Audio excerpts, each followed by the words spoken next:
পবিত্র মাহে রমজান মাস ঘিরে নিত্যপণ্যের বাজারে ব্যস্ত ক্রেতা বিক্রেতা। এ নিয়ে আরো আমরা বিস্তারিত জানতে চাই। আমার সঙ্গে কারণ বাজার থেকে যুক্ত হচ্ছেন সহকর্মী সানি মৃধা, আর বগুড়া শহর থেকে যুক্ত হবেন মাজিদুর রহমান। শুরুতেই সানি, আপনার কাছ থেকে জানতে চাই, একেবারে দোরগড়ায় মাহে রমজান, কি অবস্থা? যেই পণ্যগুলো সব থেকে বেশি চাহিদা এই রমজান মাসের শেষ দিনে বাজারে, সেগুলোর দাম কেমন দেখছেন?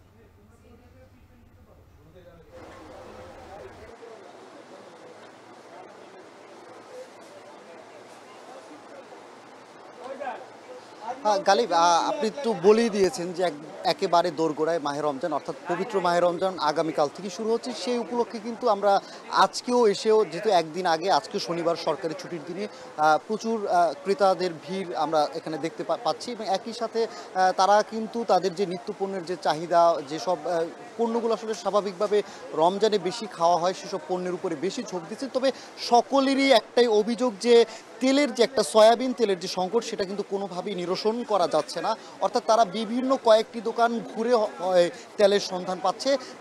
তেলের দামটা না বাড়লেও কিন্তু তেলের যে সংকট, সেটা নিয়ে কিন্তু তারা খুব অসন্তুষ্ট প্রকাশ করেছেন। একই সাথে আমরা যারা বিক্রেতারা আছে তাদের সাথে কথা বলেছি, তারাও বলেছে যে ডিলাররা পর্যাপ্ত পরিমাণে তাদের চাহিদা মতো তেল সরবরাহ দিচ্ছে না। যেখানে 25 থেকে 30 কার্টুন লাগে। অর্থাৎ আমি যে জায়গাটিতে আছি, কারওয়ান বাজারে, বাংলাদেশের অন্যতম সবথেকে বড় একটি বাজার, যেখানে স্বাভাবিকভাবেই পাইকারি খুচরা সবভাবে বিক্রি হয়ে থাকে, সেই জায়গায় তুলনায় কিন্তু সেই জায়গায় তাদের যে চাহিদা থাকে, সেই চাহিদা অনুযায়ী কিন্তু তেলের সরবরাহ একেবারে কম। অর্থাৎ এখানে যারা ক্রেতারাও এখানে যারা আসছেন, তারাও কিন্তু বিভিন্ন জায়গায় না পেয়েই কারওয়ান বাজারে আসলে এখানে এসেছেন যে তেল কিনতে।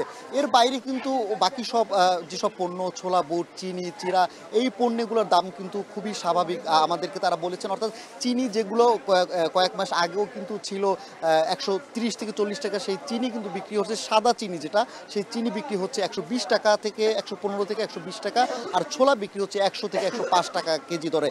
এর বাইরে যদি আমরা একটু বলি যে আলু, তারপরে পেঁয়াজ, এগুলোর দামও কিন্তু আগের মতো স্বাভাবিক রয়েছে। তারা বলছেন যে এই যে প্রতি বছরই যে রমজানের আগে বিভিন্ন পণ্যের দাম হঠাৎ করে ঊর্ধ্বমুখী হয়ে যেত, সেই তুলনায় কিন্তু এবার একটু কম।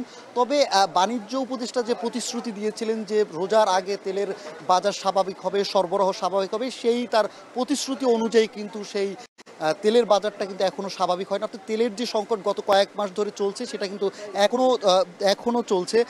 এইটা নিরসনে এখনও কোনো কঠিন কোনো উদ্যোগ আসলে নিচ্ছে বলে এটা দৃশ্যমান আমরা দেখতে পাচ্ছি না। একই সাথে যারা বিক্রেতা রয়েছেন, তারাও বলছেন যে দ্রুত এর সংকট সমাধানে যদি সরকার এগিয়ে না আসে, অর্থাৎ শক্ত কোনো বা কঠিন কোনো পদক্ষেপ নেয়, বা কেন তেলের সরবরাহ কম, সেই জায়গাটা যদি খুঁজে না বের করতে পারে, তাহলে পুরো বাকি মাসে কিন্তু রমজানে ক্রেতা বিক্রেতা সবারই ভোগান্তি পেতে হবে। আমরা জানি যে রোজার ভিতরে তেলের চাহিদা কতটা গুরুত্বপূর্ণ। অর্থাৎ আমরা ইফতারির সময় কিন্তু অনেক ভোজ্য যেসব পণ্যগুলো তেল দিয়ে বানানো হয়, সেসব জিনিসে কিন্তু বেশ ভোগান্তি পেতে হবে। তো গালিব, রমজানের সার্বিক পরিস্থিতি নিয়ে এই ছিল সবশেষ আমার কাছে। ফিরছি মাজিদ, আমাদের সহকর্মী সানি মৃধা যেরকম বলছিলেন যে তেলের বাজারে কিছুটা অস্থিরতা রয়েছে, চিনির বাজারেও অস্থিরতা রয়েছে, এই বিষয়ে তো বলবেনই। একই সাথে বগুড়ায় গতবারের থেকে এবারে রমজানের আগে নিত্যপণ্যের দামের ঊর্ধ্বগতির প্রবণতাটা কেমন দেখছেন? হ্যাঁ গালিব, আজকে যদি চাঁদ দেখা যায়, কালকে রমজান, পহেলা রমজান, আর রমজান উপলক্ষে এখানে যে নিত্য প্রয়োজনীয়, বিশেষ করে রমজানে যেসব নিত্য প্রয়োজনীয় দ্রব্যাদি লাগে, বিশেষ করে ছোলা, চিনি, খেজুর, এসব যে জিনিসগুলো লাগে, সেই জিনিসগুলো কিন্তু এইবারে গত বছরের তুলনায় কিংবা তার আগের বছরের তুলনায় কিন্তু তেমনটি বাড়েনি। আজকে যদি আমি এই ছোলার দাম বলি, তবে এবারে আজকে প্রতি কেজি ছোলা এই রাজাবাজারে, এখানে যে সবচেয়ে বৃহৎ বাজার, সেই রাজাবাজারে বিক্রি হচ্ছে 95 থেকে 100-105 টাকা পর্যন্ত ছোলা বিক্রি হচ্ছে, আর চিনি বিক্রি হচ্ছে 120 টাকা কেজি দরে। আর এখানে যে খেজুর, যে নিত্য প্রয়োজনের মধ্যে যেটা রমজানে খেজুর অত্যাবশ্যকীয়, সেটি হলো এখানে জাত এবং প্রকার ভেদে কিন্তু খেজুর বিক্রি হচ্ছে এখানে 1600 থেকে 180 টাকা পর্যন্ত। অর্থাৎ এখানে মির্জু জাতীয় খেজুরটা বিক্রি হচ্ছে 1400-1600, এবং যেটি মরিয়ম জাতের খেজুরটা বিক্রি হচ্ছে 1200 টাকা কেজি দরে। এবং আরও যে জাতগুলো যেগুলো রয়েছে সেখানে 180 টাকা থেকে শুরু করে কিন্তু 1600 টাকা পর্যন্ত প্রতি কেজি খেজুর বিক্রি হচ্ছে। আর মুড়িও কিন্তু একটি অত্যাবশ্যকীয়, মুড়ি বিক্রি হচ্ছে এখানে 70-80 টাকা কেজি দরে কিন্তু মুড়ি বিক্রি হচ্ছে। তবে এখানে যে অস্থিরতা এটি কিন্তু নাই, এবারে রোজার যে দরদামে যে অস্থিরতা এটি কিন্তু নাই। তবে সয়াবিন তেলে কিন্তু একটু দুষ্প্রাপ্যতা রয়েছে, বিশেষ করে সরবরাহ দিক থেকে কিন্তু সয়াবিন তেল এখনো কিন্তু পর্যাপ্ত এখানে পাচ্ছে না, বিশেষ করে পাইকারি দোকানরা। তারা যেটি বলছে এখন পর্যন্ত সয়াবিন তেলের যেভাবে আসার কথা সেভাবে কিন্তু এখন আসেনি, ফলে দামটি কিন্তু আজকে বাজারে কিন্তু 190-200 টাকা এখানে লিটার দরে কিন্তু সয়াবিন বিক্রি হচ্ছে। সেক্ষেত্রে কিন্তু এখানে যদি কয়েকদিনের মধ্যে সয়াবিন তেলটা যদি এখানে সরবরাহ যদি নিশ্চিত করা যায় তাহলে কিন্তু এখানে সয়াবিন তেলটাও কমে যাবে।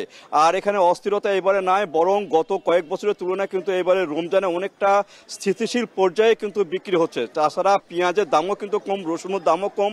পেঁয়াজ বিক্রি হচ্ছে 40 টাকা কেজি দরে, রসুন 120 টাকা কেজি দরে কিন্তু রসুন, কাঁচা রসুনটা বিক্রি হচ্ছে। তো এইভাবে কিন্তু বেচা কিনা চলছে। এখন পর্যন্ত স্বস্তির কথা বলছেন এখানে ভোক্তা অধিকারীরা।